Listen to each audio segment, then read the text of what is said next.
Alright, I'm back. Don't worry. Few things, some changes going on. Number one, new graphics. Boom. Those are amazing. Production money, up the butt. One more change, I learned how to color correct footage the other day, so boom. How good do I look now? Amazing? Thank you. Well, I'll give you all a second to go change your underwear. Alright, welcome to Movies with James. Today we're talking about Jack Reacher, Never Go Back. This is the sequel to the original Jack Reacher that was so popular they needed to make another one.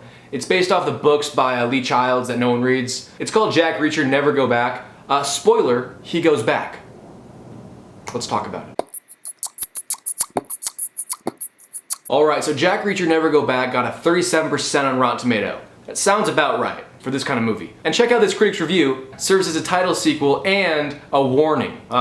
That's funny. I like that one. So of course the movie stars Tom Cruise and Colby Smulders, but it's directed by Edward Zwick. Yeah, this guy did Defiance, Blood Diamond, Last Samurai, and Glory.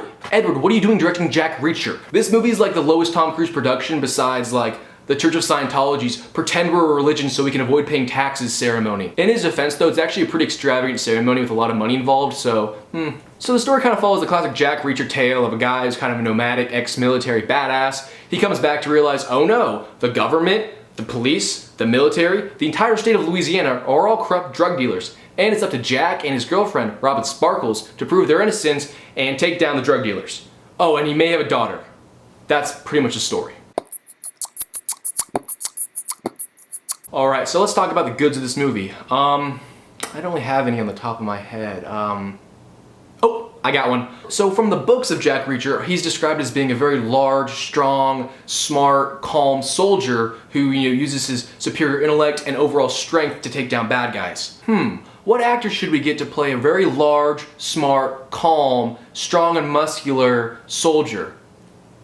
How about the psychotic and borderline midget Tom Cruise? Perfect. Because of this casting decision, the movie uses a lot of forced perspective. Forced perspective is the stuff that Peter Jackson uses in the Lord of the Rings movies to make people that are normal sized look like hobbits.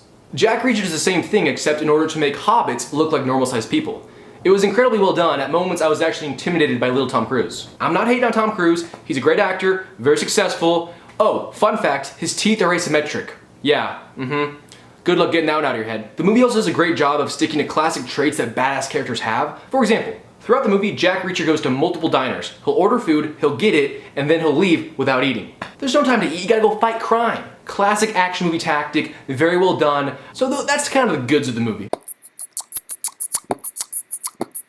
So the bads. Usually I kind of tiptoe around bads and I say the movie's okay, it's not bad, it's fine, but I'm gonna be honest, it's terrible. The story is the visual embodiment of grape nuts. There's nothing there and no one wants them. So Jack Reacher, who's not in the military, finds out that the entire military is basically corrupt and they're selling drugs and they're killing people and they're all evil. It's basically a horrible rendition of The Bourne Identity with nothing to do with The Bourne Identity. That's actually a really good explanation for any movie. That saying could pretty much be applied to Monsters, Inc., American Pie, and Saw 4. Cause yeah, if it was a rendition of Bourne Identity, it would be terribly done and it has nothing to do with it. I'm getting off topic now. It's just Jack Reacher who may have a daughter or may not have a daughter with his girlfriend trying to prove the government's selling cocaine. I mean opium. They're selling opium. So going to the kid, there's a girl that follows him around that may be his daughter, may not be his daughter. We don't really know. Movies love to add kid characters to lighten the mood and make it more festive. The problem is though, they love to have the kid help. Okay, when people are trying to kill you and you're on the run, kids are useless. They only slow you down and make your life worse. It's best to throw them off a cliff. They're useless. But no. This kid's a smart kid. She helps with the investigation. She finds things and helps out, gathers intel. Kids are not helpful, especially in secret op missions, okay? Most kids are not even helpful, and even if they try to be helpful, they're not helpful. Ever ask a 9-year-old to make you a snack? Yeah, you're probably gonna get a stale tortilla with barbecue sauce and a fully wrapped cheese stick in it. They're dumb. They're not gonna help you. So yeah, in summary, the bads, the entire movie sucks and is terrible, and they let kids be helpful. Alright, it's time to review this movie. I do it on 5 categories: story, acting, production, creativity, and watchability. Let's do it. The story. I complained about it a few minutes ago, but let's do it again.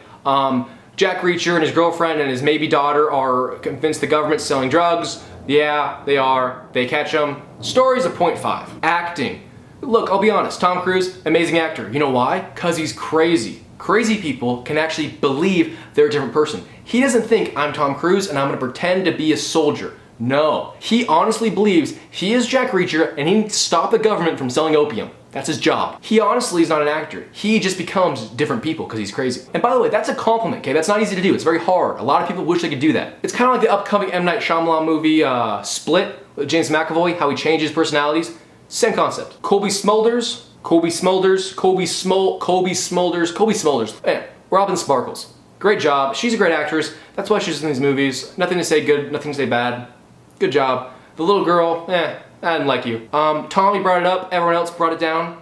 3. Production, you know what, it's hard to say because they actually did a lot of special effects and fighting scenes. Actually, the forced perspective filming was actually really well done, but of course they wouldn't have to do that if production had not hired a little person. So there's that.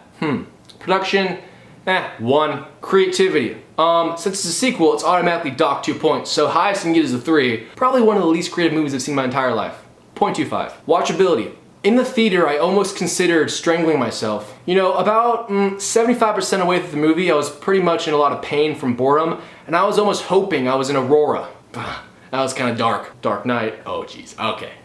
Enough of that. This movie was probably one of the most boring movies I've seen in the past year. Point is, it's a 0 watchability. 0.5 plus 3 plus 1 plus 0.25 plus 0. The answer is 4.75. 4.75 times 4. It's 19. 19, wow. Jack Reacher, Never Go Back, is a 19. Wow, that's perfect. That's actually the lowest score I've ever given to a movie, and it deserves it. Rotten Tomato clearly made a mistake in their calculations, but maybe an Excel file was wrong, maybe they had a counting error. Point is, 19 is exactly what this movie deserves. Final thoughts on this movie. Avoid this movie at all costs. It's the worst movie I've seen this year. It's a movie where even that it's bad, it's not even worth watching. There's bad movies that are worth watching. Like, it's so useless to watch. Like, you might as well go home and watch The Big Bang Theory seasons 1 to 5 in reverse. It's that dumb. I'm just warning you, do not see this movie. There's not one good thing about it. Unless you're an up-and-coming movie director and you want to use a lot of forced perspective in your films of small people, go see this movie. It'll teach you a lot about that. So there's one reason to go see it. Besides that, run away. All right, well, thank you for joining me on this episode of Movies with James. It has been a good time, terrible time seeing this movie. I'm probably gonna need to wash my eyes out with soap, but I hope you don't. Have a good life. I'll see you later, maybe.